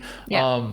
So I think Baker he's sort of figuring it out too, where he's a decent enough quarterback. I don't think he's a super duper star, but he's my perspective. I think he's good enough to win a Super Bowl. I think if you put enough, he's above that threshold of like how good you have to be if you can put enough guys around him to win a Super Bowl. Once Tom Brady retires, Baker Mayfield could win a Super Bowl. Exactly. So I think the situation is fast forward like 8 or 9 years. Baker Mayfield is how old at that point? I don't know, mid-30s. And he's been to like one AFC championship is all. The Browns are still the Browns. They're still like good, but they're like, God, why do they always choke? They can't get it done. Now all of a sudden you look up, Baker Mayfield back in the AFC championship, and everybody's rallying around him as he's about to play, God. Do the damn thing.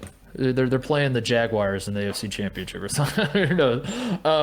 Yeah, and everyone's like, I want the Browns to win this because I think Baker, it's been fun watching him and he deserves a ring. Yeah. So there you go. I'm totally with you. Yeah. Who's your number 3? My number 3 is Patrick Reed. Oh, interesting. Because I can't think of an athlete in any sport who's disliked more just for being who he is than Patrick Reed. Yeah. Okay. And you know, on the scale once again of like, you know, without being a horrible person who's done horrible things to women or something, like from what I understand, Patrick Reed, I Googled this, I looked it up. He seems like it seems like he's just obnoxious and unlikable. And who's his favorite? Is Imagine Dragons his favorite band? Is he that guy? Like there's nothing likable about this guy. That is not a that is not a harmless thing. That's a serious offense. I honestly don't see a world in which Patrick Reed has a path forward. Like, people hate when people don't talk to their families, and Patrick Reed's wife came between him and his family, and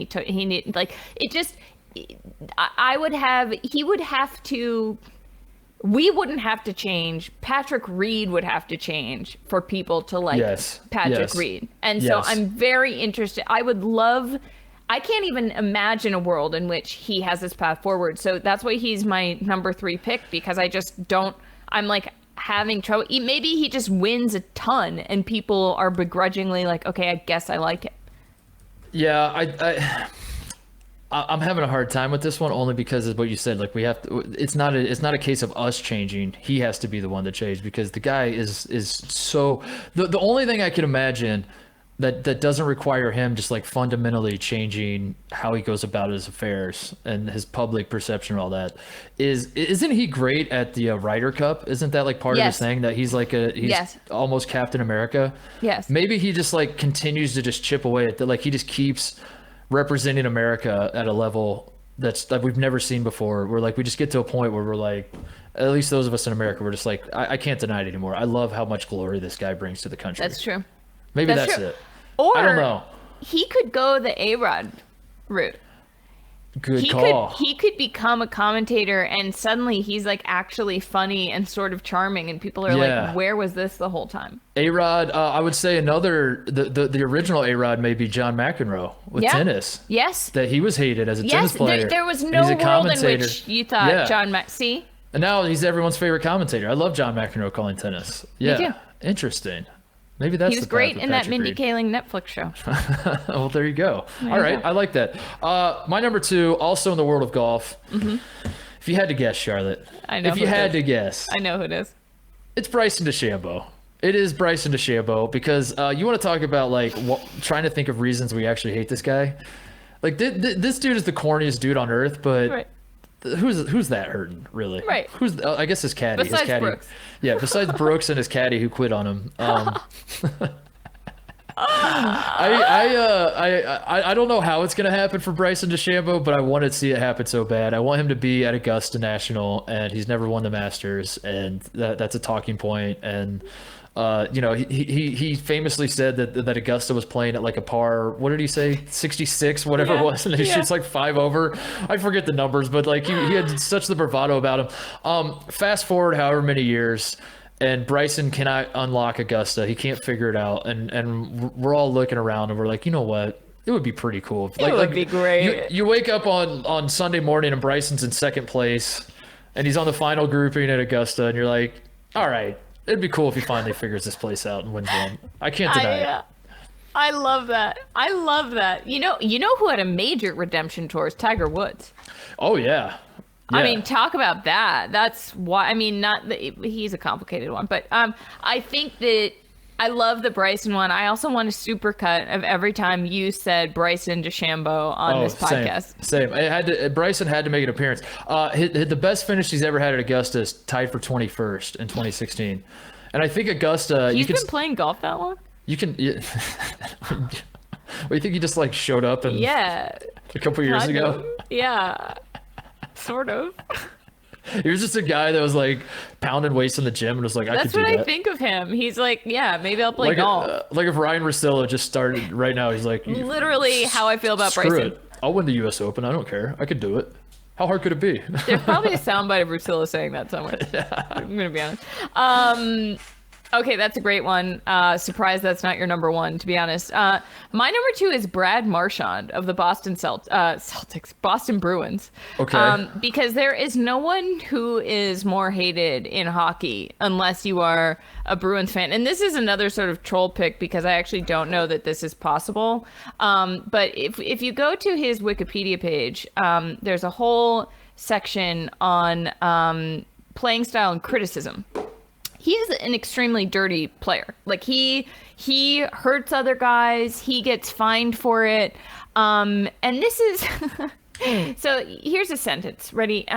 The following month, Marchand was fined $5,000, the maximum allowable under the collective bargaining agreement for cross-checking Flyers defenseman Andrew McDonald, marking the third time Marchand faced supplemental discipline in the 2017-2018 NHL season, and the 6th time he's been fined for his behavior in the NHL. Okay. New sentence. Marchand was also involved in 2 separate but similar incidents in which he would kiss or lick the neck or face of other players during play. What?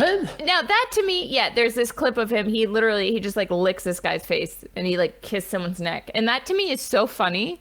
That the minute he did that, I was like, all the dirty, I'm a Bruins Lance fan, Stevenson obviously. blowing in LeBron's face, like that sort of deal. Like that's the idea. He like licked his face. And to me, like if Marchand were to stop doing anything dirty or sketchy right now, like cut it out for the rest of his career, but occasionally like lick someone's face every once in a while, I think that is like, I think America falls in love with that guy. They're like, he's changed. He's no longer tripping guys. He's no longer doing dirty hits. Like He's just like that. That to me is the funniest possible way to troll someone. Is you just go up and like kiss their neck playing hockey. What's the lick threshold? It's no longer concerning. It's funny. It's like if he's 5 licking, licks in. 5 licks. Okay, you get 5 licks a season, Brad. You can't. You do 6 licks. It's like, oh, come on. This is maybe weird. 3. Maybe 3. But come on, like him, like a guy like that being redeemed is so difficult, and yet I do see a path forward. All right, I'm sold. If yeah. Hockey's a weird sport, man. Like Hockey's real weird. Like, can't explain icing, but I can give you a detailed history of Brad Marchand licking people's faces. That's a good one. My number 1. I hope you're sitting down for this, and you are, because I can see you on camera here. This is one of the boldest things I've ever done on this show. Oh my god! But, oh my god! I'm gonna say it anyway. My number 1 is not Chris Paul. It is someone in the Paul family, though. His name is Logan Paul. Oh. You know that scene in Old School where he gets a dart in the neck and falls into the pool, and as he's getting tranked, he goes, "You're crazy, man. You're crazy, man." What if, just hear me out, what if Logan Paul is actually... Absolutely not. What if Logan Paul is, and you go, no. I'm gonna stop you right there. Go. Tell me. What if he...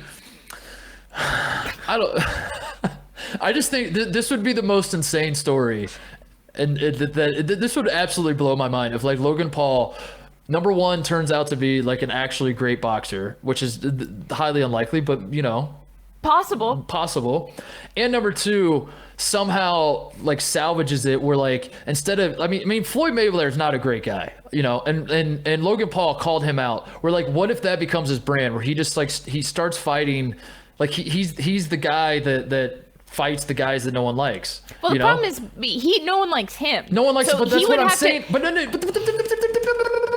that's what I'm saying about Chris Paul, where it's like you got to find the bigger villain, and then now all of a sudden his brand is I beat you. Think you hate me? Well, I know how much you hate that guy. Watch what I do to him. And he beats him, and he starts stacking these up, and he's win after win, and then suddenly you look up and he stops doing exhibitions. He's doing like real life fights, and suddenly Logan Paul is the best boxer. No, he's like a decent boxer. Okay. Yes. Okay. I actually do. Here's how this works. He has to go on an accountability tour, because the new thing is that you don't get canceled, you get held accountable.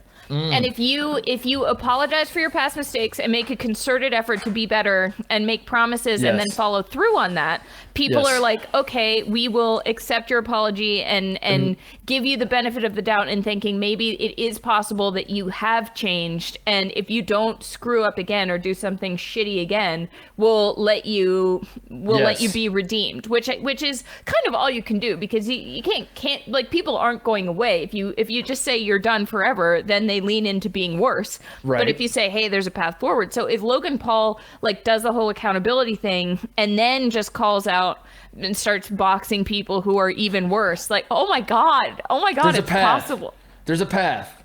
That's all I'm saying. And I'm saying it would be very unlikely that America rallies behind this guy.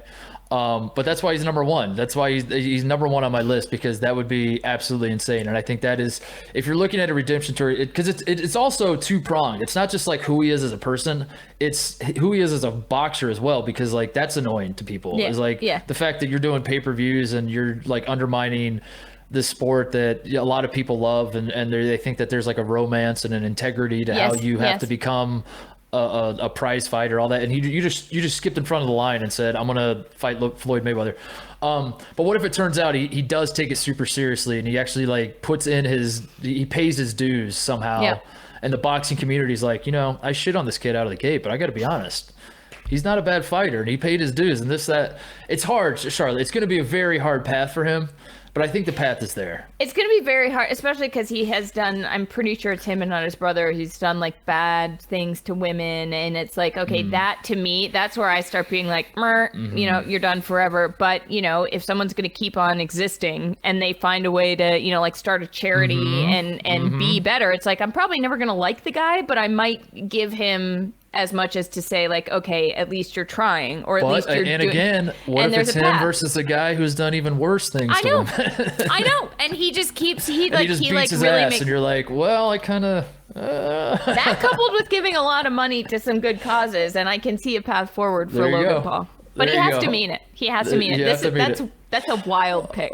But I see where you're coming from.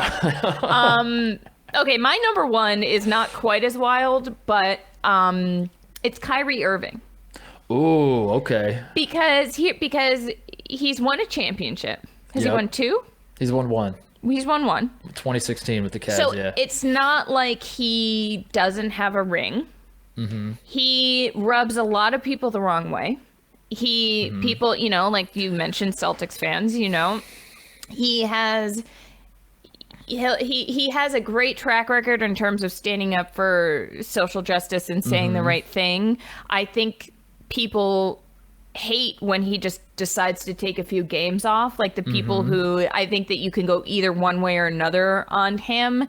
I think that people who don't like him though, or who thought like the whole flat earth thing, they were like, he just says stuff, you know, like it would be very hard for Kyrie to come back and have the Chris Paul narrative. Like I would have a hard time looking up and how long has he been playing? How old is he? Is he like 29, 30? 2011, he was the number 1 pick, so he's been in the league, 10 years? So he's my age, so he's like 32.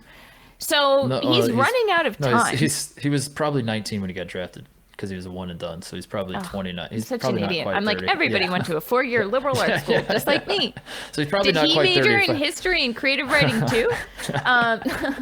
Okay, so he's like 29. Say he's 29. I think so, yeah. He's running out of time for that sort of, you know, for all of America to get on board to the point where he's 29. Okay, so he's running out of time for people. Like I have a hard time seeing every talk show or every article being like, Chris Paul is the guy. I have a hard time seeing a world in which it would be like Kyrie Irving is the guy and he deserves this because he already has one and he's done a lot of other things that people aren't totally on board with.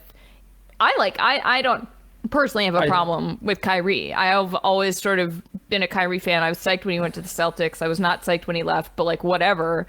I think that he's going to remain polarizing. So if he is a path forward, that would be impressive to me. I think one of his paths forward, I have an idea.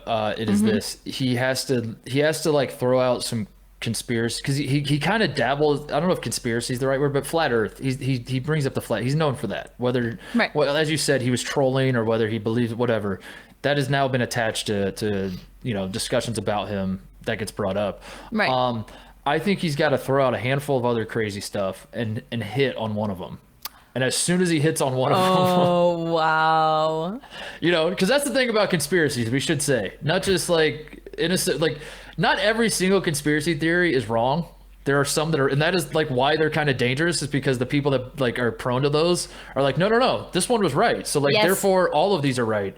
But with that, they're not all wrong. So like, if you're someone who believes that every conspiracy theory is not right, you're also kind of stupid, if we're being honest. Like there has to be some. So Kyrie finds one.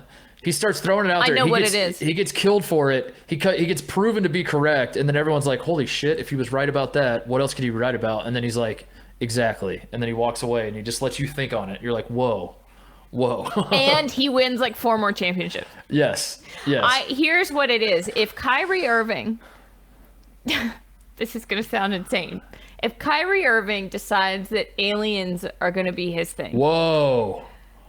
That's a great move. Yeah. If Kyrie Irving is like Area 51 is real, there are actual aliens here, and then he makes a documentary about it and he proves once and for all, you know, the Pentagon has been like, yeah, we're tracking aliens or whatever. Like aliens are conspiracy theory, but they're also like not complete. Like, I don't think we're the only forms of intelligent life. It's a great one because like if you say that they're aliens, you're like, I think they're aliens. Everyone's like, you're crazy. But then also if you're like, I don't think there are any other life forms in the universe, you're like, you're crazy. And you're like, well, which one is it? Do you know how big the universe?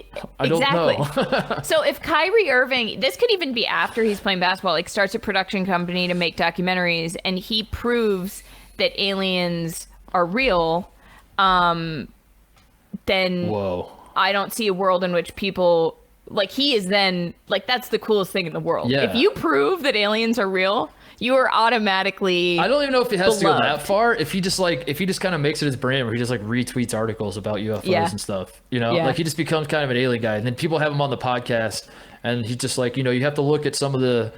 Have you seen the footage of this and that and whatever? And he just kind of makes it his thing. The way Tom DeLonge, the Blink 182 guy, has made it his thing.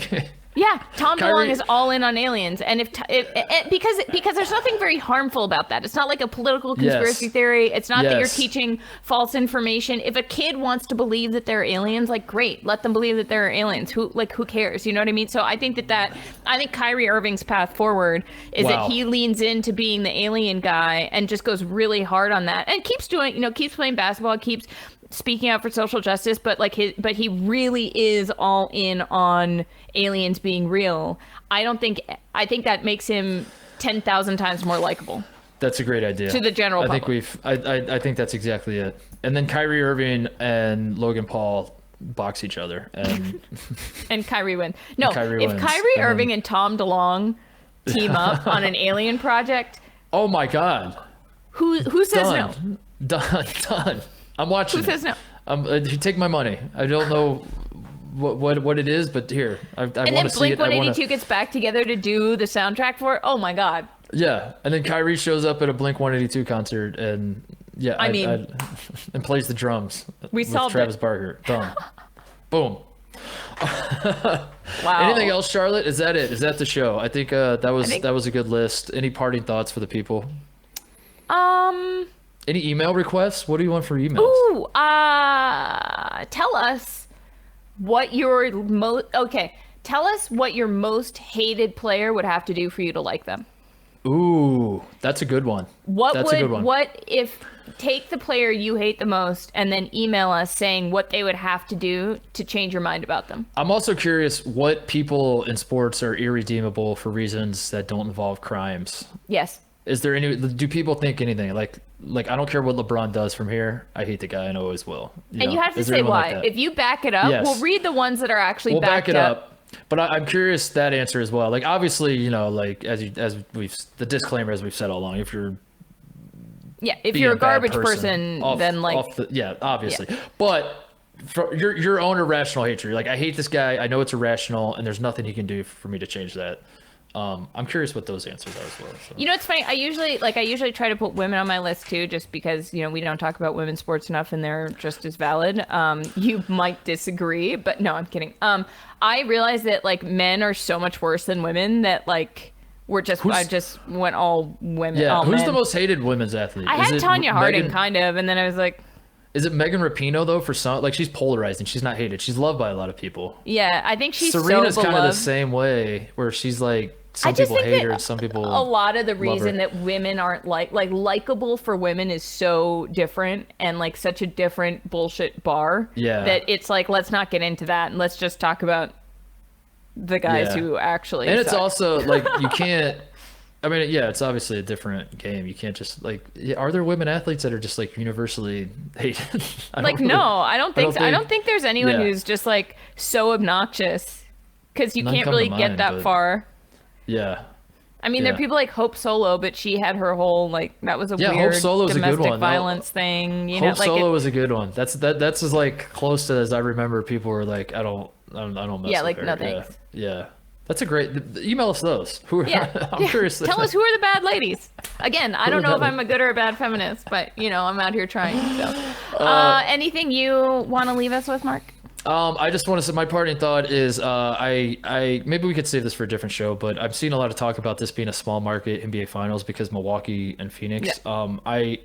Maybe this is a different show. I'm curious. Is Phoenix a small market? I don't think it is, and we need to talk about that because I've also been thinking a lot about that. I think it's less. I guess my parting thought is that I don't think the population size of the city should dictate the market. I think the prevalence of plastic surgery should dictate the size of the market. If you're a city with a lot of like Miami, that's a big market. I don't care how many people live in that city. That's a big market. Las Vegas, doesn't matter to me how many people live there. That is a big market. You know what I mean? That is the Chicago, small market. That is the greatest qualifier I've ever heard. Boston, sneaky big market. Yeah, there you go. That's my idea. So that's my parting thought. Email us. We're back in the saddle. The show is back. We're excited to be back. We will be back on Monday to read your emails. See you guys. And we are not going to leave you again for a while. Hey pals, thanks for watching the People Sports Podcast YouTube channel. For more of mine and Mark's very weird rabbit holes, stick around, watch more. You can subscribe, smash that subscribe button. You know you want to. We're going to give you all the weird stuff we possibly can.